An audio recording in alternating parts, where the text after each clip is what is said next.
বাংলাদেশ ম্যাচের টিকিট বিক্রি করে বিপাকে ভারত। বিশ্বকাপে ভারতে গিয়ে খেলতে ইতিমধ্যে বিসিবিকে হাতে পায়ে ধরার মতো অবস্থা বিসিসিআই এর। তবে বেঁকে বসেছে Bangladesh cricket board BCB. Bangladesh দলকে দিতে চায় রাষ্ট্রীয় নিরাপত্তা। এছাড়াও যদি বাংলাদেশের থাকে বিশেষ কোনো শর্ত, তবে সেটা নিয়েও ভেবে দেখবে বিসিসিআই। কিন্তু বিসিবি তাতেও রাজি নয় দেশটাতে খেলতে যেতে। এমনকি বাংলাদেশি কোনো আম্পায়ার পর্যন্ত ভারতে না পাঠানোর সিদ্ধান্ত বাংলাদেশ ক্রিকেটের নিয়ন্ত্রণ সংস্থাটির।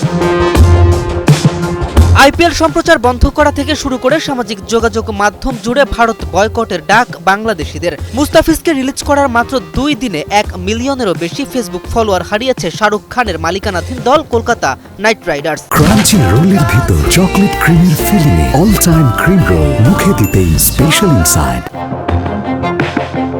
সেদিক থেকে আর্থিকভাবে বিশাল ধাক্কা খেল আইপিএল এবং বিসিসিআই উভয়েই। এখন বাংলাদেশ ভারতে খেলতে না গেলে ধাক্কার জোর যেন ক্রমশই বাড়বে। তাই নমনীয় স্বরেই কথা বলছে দেশটির ক্রিকেট নিয়ন্ত্রণ সংস্থাটি। তবে শুধুমাত্র ক্রিকেটারদের রাষ্ট্রীয় নিরাপত্তা দিলেও বাংলাদেশের বিশ্বকাপ যাত্রায় জড়িত থাকে অসংখ্য ভক্ত সমর্থকদের স্বপ্ন, সমর্থন ও গ্যালারিতে বসে খেলা দেখার তীব্র ইচ্ছে। সেই সাথে গণমাধ্যম কর্মীরা তো আছেই।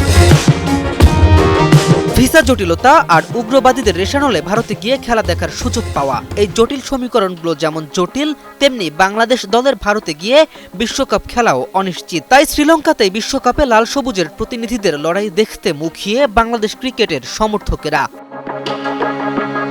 কে এম রাফিন, নিউজ 24।